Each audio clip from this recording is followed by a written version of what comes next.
안녕하세요. 매일 새로운 사연을 전하는 읽어주는 사연 라디오입니다. 구독과 좋아요, 많은 공유 부탁드립니다. 오늘의 사연 시작하겠습니다. 안녕하세요. 저를 액바지로 쓰려고 한 시댁 식구들에게 왕소금 뿌리고 초토화 만들어 놓은 속 시원한 이야기 한번 해보려고 해요.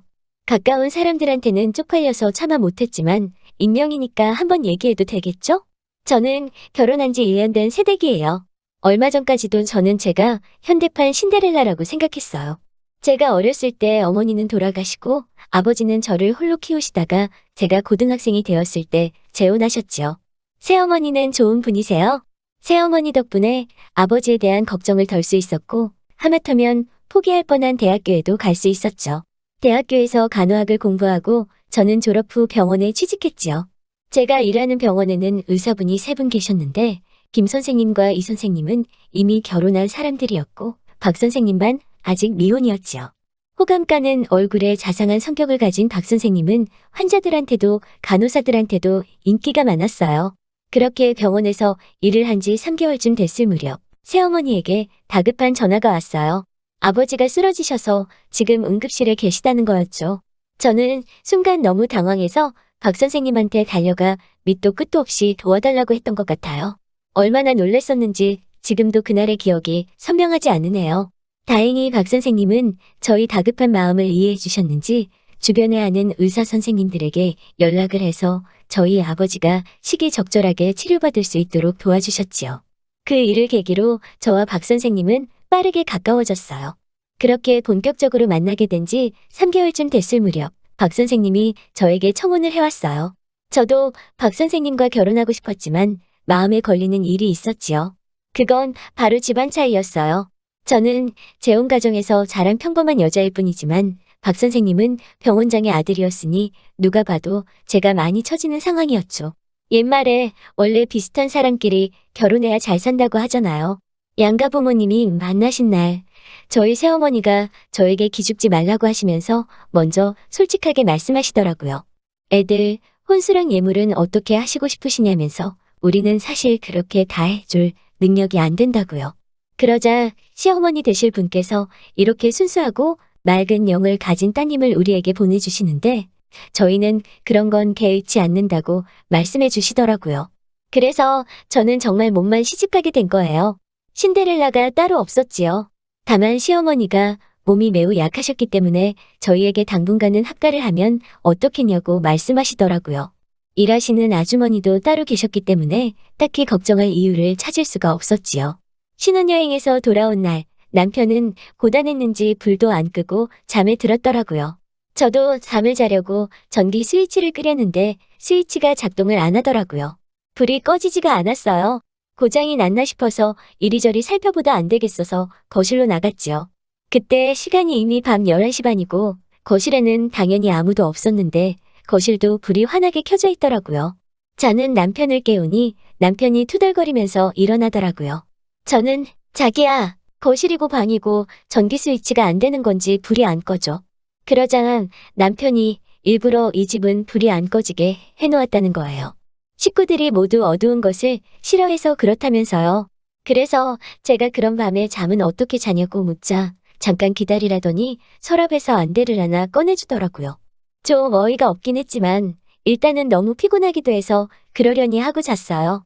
아침에 일어나 식사를 준비하려고 주방으로 나갔는데 시어머니께서 부엌 구석에 쪼그려 앉아 벌벌 떨고 계시더라고요. 저는 깜짝 놀라 시어머니를 부축해드리려고 가까이 다가갔는데 시어머니가 소리를 지르시면서 빨리 방으로 데려다 달라고 하시더라고요. 방으로 모시고 가침대에 눕혀드리니 강 박사를 부르라고 하시더라고요. 1시간쯤 지나자 강 박사라고 하는 사람이 초인종을 누르더라고요. 인터폰으로 강 박사의 모습을 보고 순간 당황했지요. 주치의라고 생각했는데 나이 지긋해 보이는 아주머니께서 고운 색동저고리 한복을 입고 쪽진 머리를 하고 나타났더라고요. 그 아주머니는 저를 아래 위로 훑어보시면서 아주 잘 골라왔구만 이라고 말씀하시더라고요. 기분이 좀 이상하고 좋지 않았지만 일단은 시어머니가 계신 방으로 강 박사라는 사람을 안내했지요. 강 박사는 시어머니의 양손을 잡고는 알아들을 수 없는 이상한 주문 같은 걸 계속 외우더라고요. 시어머니는 괴로워하시면서도 그 강 박사의 손을 꼭 붙들고 계셨어요. 마치 강 박사만이 시어머니를 도와줄 수 있는 유일한 사람이라고 여기시는 듯 하더라고요.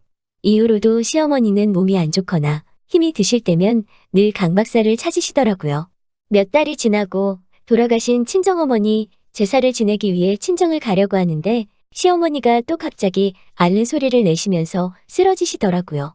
제가 남편한테 그럼 자기는 집에서 어머님 돌봐드려 나 혼자라도 갔다 올게 라고 말하자. 그러자 시어머니는 노기가 가득한 눈으로 저를 바라보시면서 이제 막 결혼한 색시가 제사 같은 데를 다니면 얼마나 부정적인 기가 많이 달라붙어 오는지 아냐고 역정을 내시더라고요. 살면서 그런 얘기를 들어본 적이 없었고 무엇보다 친정 어머니 제사인데 부정적인 기라니 저는 제 귀를 의심했지요. 무엇보다 그동안 항상 인자하시고 자상한 모습만 보여주시던 어머니가 그렇게 말씀하시니 충격적이기도 했고요. 결국 저는 그날 친정에 가지 못했지요. 남편이 미안하다고 몇 번이고 사과했고 친정아버지와 새어머니도 이해한다고 말씀해 주셨지만 제 마음은 너무 아팠어요.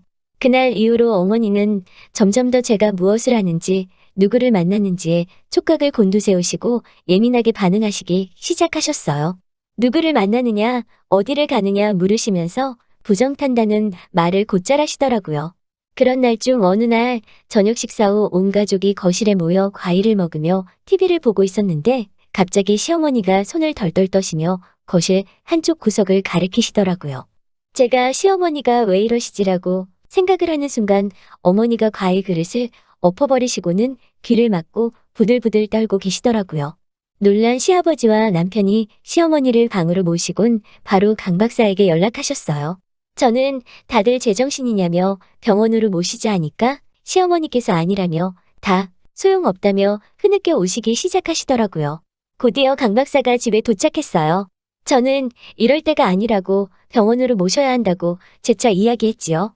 그러자 강 박사가 단호한 목소리로 제게 며느님, 이거는 그래선 앓는 병이 아닐세 라고 하니 남편이 불공도 드리고 굿도 했지만 안 되는데 어떻게 하라는 거냐 몇 따지더라고요. 저는 사실 불공이며 굿이며 그때 처음 들은 거였지요. 강 박사는 저를 바라보며 순수하고 맑은 영을 가진 며느님이 내린 굿을 받으면 시어머니가 씻은 듯이 괜찮아질 거라고 말하는 거예요. 그러면서 아무것도 없는 며느리 이만큼 살게 해줬는데 이 정도 효도는 할 수 있는 거 아니냐고 말하더라고요. 저는 순간 당황해서 뭐라 말도 못하고 얼떨결에 그러겠노라 했지요. 하지만 밤새 아무리 생각해봐도 이건 아니다 싶더라고요. 그래서 도저히 안 되겠다, 못하겠다고 말씀드리려고 1층에 있는 시부모님 방으로 내려갔어요. 그런데 노크를 하려던 순간 보니 방문이 살짝 열려 있더라고요. 그리고 방문 사이로 저를 뺀 시부모님과 남편의 대화가 흘러나오더라고요. 셋은 누가 들을까 무서운지 조심조심 대화를 나누고 있었어요. 어머니, 거봐요. 우리 집사람은 해준다고 했잖아.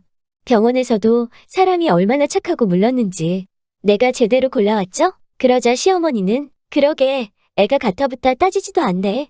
내가 그동안 부정 탈까봐 아주 단속하느라 고생했어. 걔 내린 굿 받고 나면 이혼해라. 알겠지? 귀신 보는 사람이랑 무서워서 어떻게 살겠니라고 하시더라고요.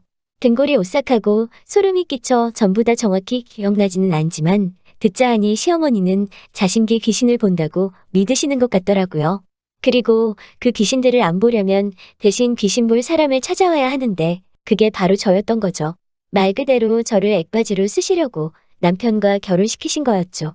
그리고 저를 액바지로 쓰고 나면 남편에게서 빼내버릴 생각인 거고요. 저는 내림굿이고 나발이고 어떻게든 그 전에 이혼해서 이 무서운 집구석을 빠져나가야겠다는 생각이 들더라고요. 신데렐라가 아니라 제사상의 제물이 된 기분이더라고요. 다음 날 아침 제가 일어나자마자 어머니는 기다렸다는 듯이 저에게 한시라도 빨리 내린 굿을 받았으면 좋겠다고 하시더라고요. 이어서 어머님은 빨리 건강해져서 너랑 모녀지간처럼 쇼핑도 다니고 놀러도 다니고 싶다고 입에 침도 안 바르시고 거짓말을 늘어놓으시더라고요. 저는 방긋 웃으며 일단 내린 굿 받기 전에 친정에 한번 다녀오고 싶다고 했지요. 이번에도 시어머니는 역시나 저에게 친정은 뭐하러 가냐며 큰일 앞두고 싸돌아다니면 부정 탄다고 저를 막으시더군요. 하지만 그 검은 속내를 다 알아버린 제가 더 이상 뭐가 두렵고 무서워서 시어머니의 말을 듣겠어요? 저도 이번에는 강하게 나갔지요. 벌써 부모님 못 뵌 지가 몇 달이라고 집에 가서 점심만 같이 먹고 오겠다고 말이죠. 시어머니는 한마디 더 하시고 싶은 눈치였지만 제가 혹시나 내린 곳 안 받겠다고 하면 어쩌나 걱정하셨는지 불편한 표정으로 알겠다고 하시더라고요. 점심만 먹고 오겠다고 했지만 그건 거짓말이었어요. 저는 술 한 병과 생전에 친정어머니가 좋아하시던 간식도 챙겨서 모처럼 친정어머니 산소에 다녀왔지요. 그리고 오는 길에 친정에 들려서 친정아버지와 새어머니를 모시고 맛있는 저녁도 먹었어요. 술도 한잔하고요. 그리고 집에 들어오니 9시쯤 되었더라고요. 아니나 다를까 시어머니가 아주 난리가 났더라고요. 큰일 앞두고 저렇게 몸을 마음대로 굴린다는 표현을 하시면서요. 제가 어디서 남자랑 뭐라고 온 것도 아닌데 말이죠.